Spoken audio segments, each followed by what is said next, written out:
O eto, yung sinasabi natin na ebidensya, Maria Guada Baugbog. O eto.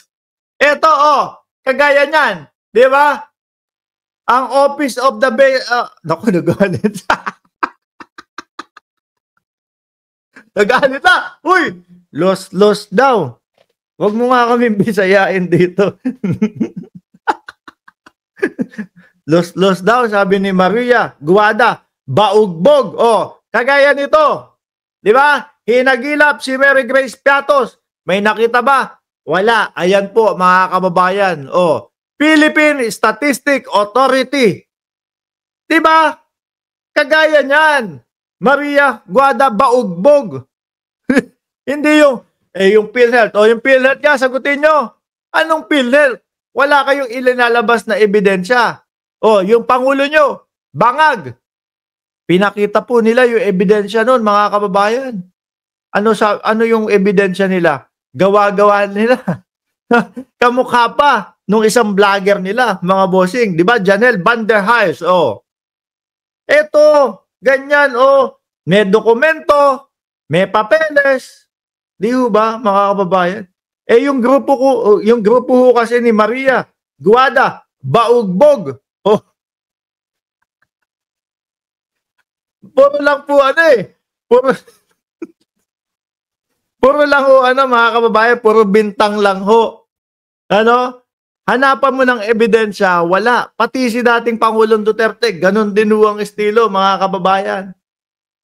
Estilo ni dating Pangulong Duterte, pupunta, papanik ng entablado doon sa kanilang mautog. Sasabihin, ang presidente natin ay bumabatak daw po. Hanapan mo ebidensya, wala. Ayun, kaya ako nagsasawa ang sambayan ng Pilipino o masang Pilipino na, kumbaga, sumuporta sa kanila. Di ba? Eto mga boss, certification. This is to certify that as per verification made from the PSA, Philippine Statistic Authority, Civil Registry System, database on live births. Ayan, certificate of live births, certificate, pati Sinumar nandito na. And certificate of death, lahat na po, of a certain Mary Grace Baugbog. Ay, hindi, sorry.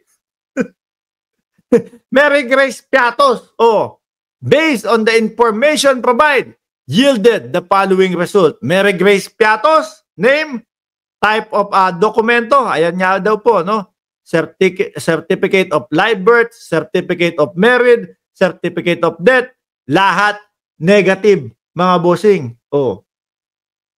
Lalong magtataka ang mamamayang Pilipino yan. Ano yung pinagkakakana nung Office of the Vice President na merong nakapirma po, Mary Grace Piatos. Merong nakapirma na Kokoy Villamin. Saan si Mary? Saan si Baugbog? Di ba? Mga bossing, yan ang sinasabi ko sa inyo, Baugbog. Di ba? Kumpleto rekado kapag inihain namin. Hindi kagaya ng sinasabi nyo, hindi nga masagot yung PhilHealth Pag hinanapan namin kayo, nung katunayan nyo, wala na. Mag-aalisa na kayo. Nandiyan ka pa ba? Baugbog.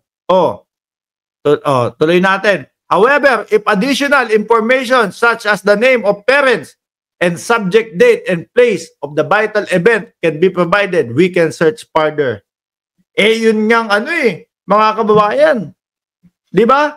Yun pong Young Guns, nag-offer pa sila ng 1 million, mga bossing. At ako, seryoso ko nung sinabi ko nung mga nakaraang vlog natin na dadagdagan ko yung 1 million ng Young Guns ng 100,000 para maging 1.1 million. Makita lang po si Mary Ann Baugbog. Si Mary Grace Piatos. Wala pong nagpakita. Wala pong Kasi wala naman talaga. Di ho ba, mga kababayan? Kasi wala naman talaga. Ayan kahit sino po ang makaisip nung Mary Grace Piatos na yun, anong iniisip siguro itong gumagawa o yung mga pumirma nung resibo nasa kumakain sa Mary Grace Restaurant. Di ba? Habang may piyato sa gilid niya. Eh, sa dami pa naman ng iimbentohin pangalan eh. Oh, natural kung saan ka na magtititingin nun. Di ba? Kung yung Mary Grace Piatos at yung Kokoy Villamin ay hindi totoo, ang tanong natin, yung iba pang mga resibo dun na may mga pangalan, totoo kaya din yun? O baka hindi din totoo yun, mga bossing. Lahat yun baka gawa-gawa lang ho. No? Kung makikita nyo din ho, mga kababayan, iisa yung penmanship, iisa po, mga bossing. Yung stroke na sulat, iba-iba lang ang pangalan. Hindi ko na naramdaman si Maria Guada Baogbog. Nawala si Baogbog ha. Maria Guada Baogbog, kung ikaw ay nandyan, pagalawin mo nga yung baso. O yan.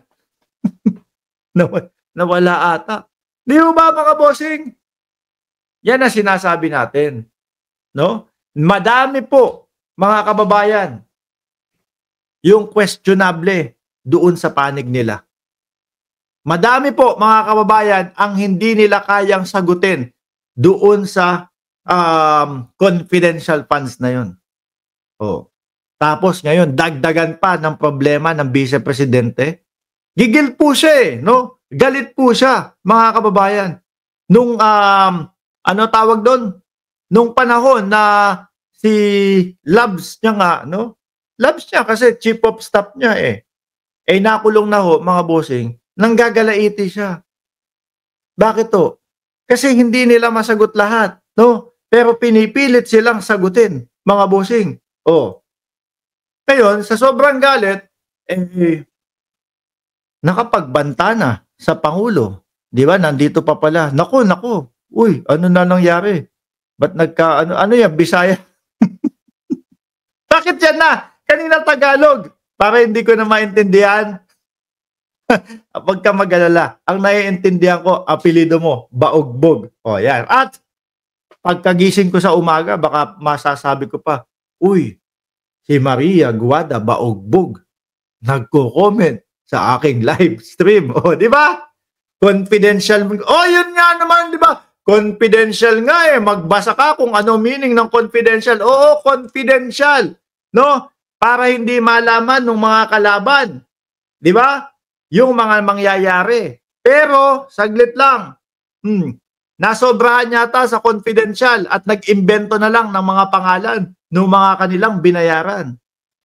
Di ba? Kaya po, nandiyan, nagsusumiksik, mga kababayan, yung paghingi nila ng pondo, yung pagkalaki-laki ng mga pondo nila, kasi yan ang gagawin nilang pambala. Confidential nga eh. Kaya wag nyo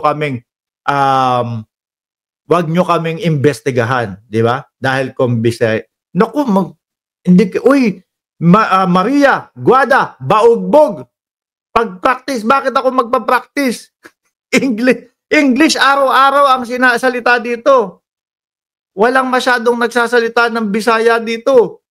Araw-araw English, hindi ko kailangan ng Bisaya mo. Di ba? So, kayo ang mag-a-adjust ng konti. Kasi sa Pilipinas, ang pinaka main language para magka-usap-usap at magkaintindihan tayo, Tagalog. Di ba? Oh, si Baogbog naman. Oh, sabi ni Eseng Mariano, ang galing ni Baogbog. Oh, di ba mga kababayan? Basa tayo. Confidential, ibig sabihin, wag nating alamin kung saan ginastos ang pera. Aba, malaking katangahan yan. Totoo ho, no? Ako, naniniwala ako mga kababayan, doon sa pagiging confidential is hindi na kailangan ipaalam sa publiko. Ano po, kaya lang, masyado na pong maanomalya, masyado na pong masyado na pong madaming questionable po doon sa kanilang confidential funds, mga kababayan. Kaya umabot na din po sa Kongreso. Ano ho? Kaya umabot na din po sa Kongreso. Malaman ng sambayan ng Pilipino, totoo kaya itong mga pinagsusulat nila dito? Oh, ayun, nakita po, mga bossing. Mga papel, nakasulat, mga pangalan, Walang pagkakakilanlan, kagaya ho niyan. Di ho ba? Kaya si Maria Guada Baugbog, tawa na lang po ang naikomento, mga boss. Ayan, nag-flood na lang po ng tawa si Baugbog. O, di ba mga bossing? Magbatikos pa Hindi namin titigilan yan hanggat hindi sumasagot niya si Inday Sara at ang Office of the Vice President. Ano? O, sabi naman ito, ayun o. Magkano bayad, boss? Siguro maliit lang bayad sa'yo, hindi ka naman sikat. Tulad ni Banat Bay, hindi namin kailangan maging sikat, no? kaya nga nandito ka sa loob ng live ko eh. Oh, baka akala mo sikat ako. Hindi namin kailangan umabot ng 900,000 tapos ano ipapakalat namin? Fake news? Hindi na. No? Okay na yan, 300,000, 400,000, basta ang binabalita o ang binablog namin, katotohanan. Hindi yung fake news. Maging 900,000 niya, yung subscriber mo, santambak naman yung kaso mo. Di ba? Hindi ako matutuwa nun. Hindi ko ipagpapalit yung dami ng subscriber, tapos santambak naman ang kaso ko. Wag na lang. Masakit sa ulo ang may kaso. At, pag nakakasuhan ka, ibig sabihin, hindi ka wais. Pag nakakasuhan ka, ibig sabihin, mahina din ang kukote mo. Oh. Di ho ba, mga kababayan? Kasi umabot ka sa punto na makasuhan eh. Kagaya po ng Vice Presidente na inyong pinagtatanggol. Di ba? Oh. Kagaya nung Vice Presidente na inyong pinagtatanggol. Ano yung pinagtatanggol nyo? Yung Mary Grace Piatos ng Office of the Vice President? Di ba? Ayoko na ganito. Nagpa-flood na. Tatanggalin na natin kapag flooding paulit-ulit. Di ba? Mas magaling si Maria Guada Baugbog. Paiba-iba yung komento niya. Di ba? Si Baugbog. Yung kagaya nito, paulit-ulit lang. Tanggalin na natin yung ganun. Tuloy natin, mga bossing. No? Maria Baugbog, ano masasabi mo dito? Walang totoong Mary Grace Piatos. Sige nga. Gusto kong marinig, Baugbog, kung ano ang paliwanag mo na walang Mary Grace Piatos. Sige nga. Yan ang gusto kong marinig sa inyo. Dakuin ho natin. Habang inihintay po natin yung magiging komento ni Baugbog, no? Dadako muna kami pang-apat na topic namin, Baugbog, okay? Sabihin mo lang diyan, i-komento mo lang diyan kung ano ang maipapaliwanag mo dito sa si Mary Grace Piatos ay hindi existing, no? Certificate of live birth, certificate of marriage, certificate of death. Wala lahat. Mary Grace Baugbog. Maria Guada Baugbog. Gusto namin ng paliwanag mo diyan.